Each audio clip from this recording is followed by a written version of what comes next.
Olá pessoal, sejam bem-vindos a mais uma aula do nosso curso básico de teologia na disciplina de missiologia.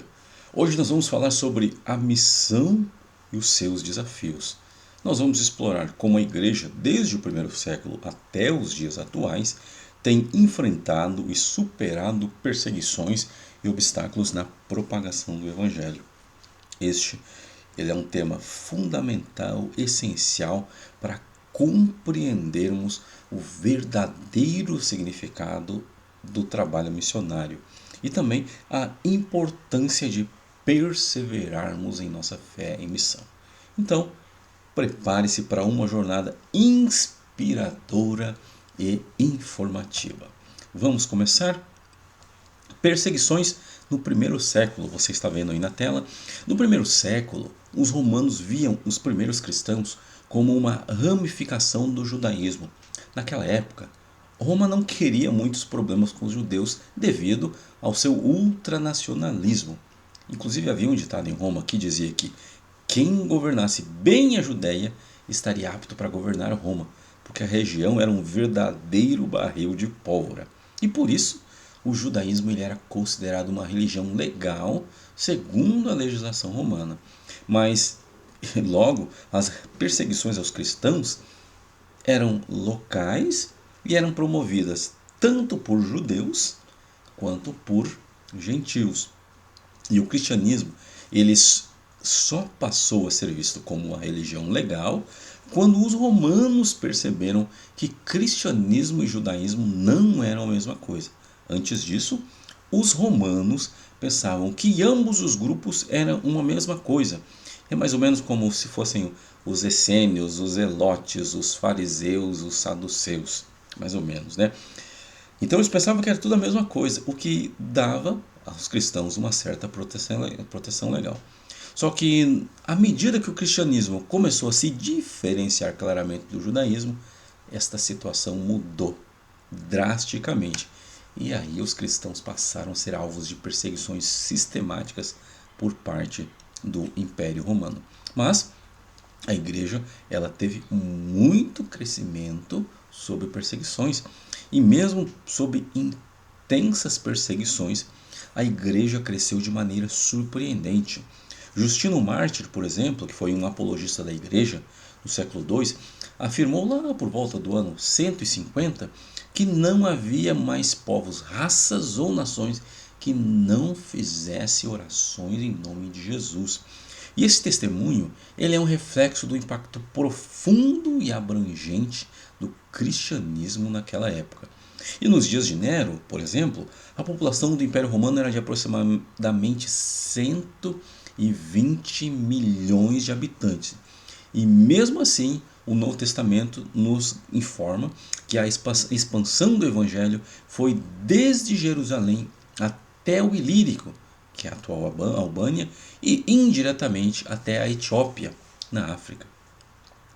E o crescimento da igreja sobre perseguições mostra a resiliência e a determinação dos primeiros cristãos.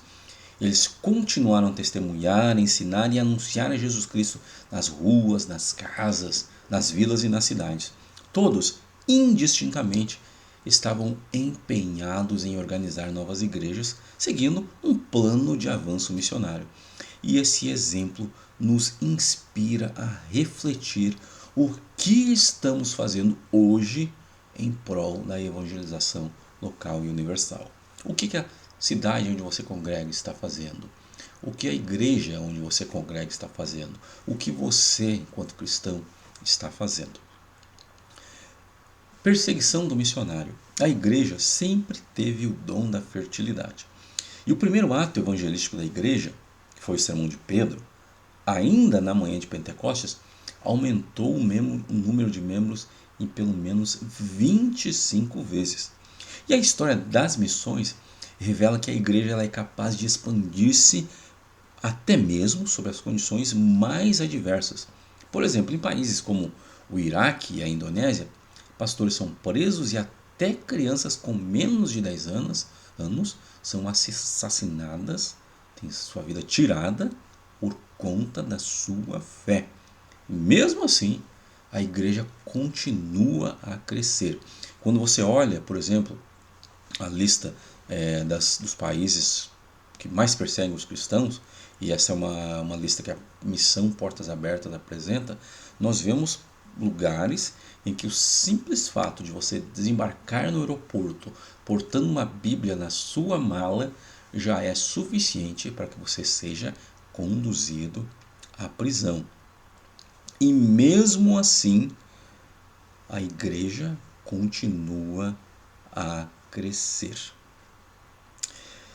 No avanço pelo mundo, a igreja ela enfrentou muitos outros obstáculos além da perseguição. A perseguição foi só um dos obstáculos. Todavia, nada foi capaz de impedir, de conter, de parar o progresso da igreja. O apóstolo Paulo, por exemplo, é um exemplo claro disso. Ele passou quase a metade do tempo do seu ministério em prisões e, por fim, ele sofreu um martírio, ele foi executado por ordem do imperador Nero. A vida de Paulo é um modelo de resignação e amor à obra missionária. Paulo ele enfrentou açoites, apedrejamentos, prisões, naufrágios, trabalhos, fadigas e vigílias. Passou fome, teve frio, sede, nudez. Além disso, ele teve que lidar com aflições, com preocupações em cuidar igrejas, e ele enfrentou diversos perigos. E quais foram esses perigos? Perigos de rios, de salteadores, os próprios judeus, gentios, na cidade, no deserto, no mar e também entre falsos irmãos. Mas apesar de tudo isso, ele nunca desistiu da sua missão. Um rápido panorama da perseguição nos dias atuais. A Declaração Universal dos Direitos Humanos afirma no seu artigo 18: todo homem tem direito à liberdade de pensamento, consciência e religião. E esse direito inclui a liberdade de mudar de religião ou crença e a liberdade de manifestar essa religião ou crença pelo ensino, pela prática, pelo culto e pela observância isolada ou coletivamente, em público ou particular. A legislação dos países civilizados e democráticos segue essa orientação, mas apesar de toda essa garantia legal, ainda enfrentamos o problema da perseguição religiosa. Paulo ele enfrentou muitas dificuldades em suas viagens missionárias, mas ele fundou igrejas na Ásia Menor e na Europa. Ora, se ele conseguiu superar tantas adversidades, por que nós não conseguiríamos hoje? Nós precisamos aprender com o exemplo de Paulo. A obra missionária não é uma alternativa, um pedido ou uma sugestão de Jesus, mas uma necessidade e, sobretudo, uma ordem imperativa. Jesus lhe deu uma ordem clara que precisa ser cumprida apesar de eventuais circunstâncias adversas. A legislação romana ela protegia a atividade dos apóstolos. Só que isso não foi suficiente para impedir as perseguições que eles sofreram em alguns lugares, como acontece ainda nos dias atuais. O problema, portanto, não é só de ordem social, ou política, ou econômica, não. Mas, sobretudo, de ordem espiritual. Nós estamos numa guerra contra o reino das trevas. O próprio Jesus disse: quem quiser vir após mim, negue-se a si mesmo, tome a sua cruz e siga-me. Isso não significa simplesmente suportar as nossas cargas, porque a cruz ela simbolizava morte. A cruz, inclusive, é um símbolo de morte e não de carga. Jesus ele estava falando especificamente sobre as perseguições e outros sofrimentos por causa dele. Então nós devemos, pois, fazer o trabalho de Deus enquanto é dia, porque a noite vem quando ninguém mais poderá trabalhar, conforme está registrado em João, capítulo 9, e versículo 4. A missão ela é extremamente desafiadora, mas também é uma oportunidade de mostrarmos a nossa fé e determinação. Nós precisamos estar preparados para enfrentar obstáculos e perseguições, sabendo que estamos cumprindo uma ordem divina. Nosso convite é que nós possamos nos inspirar nos exemplos do passado e continuar a expandir o Evangelho, independentemente das circunstâncias. A nossa perseverança e fé são essenciais para cumprir a missão que nos foi confiada. E aí, você gostou da aula? Então não se esqueça de curtir o vídeo e se inscrever no canal e ativar o sininho para não perder nenhuma aula do nosso curso de teologia.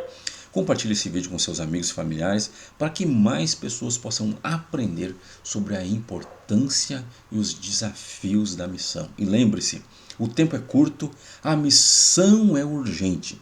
Vamos juntos fazer a diferença.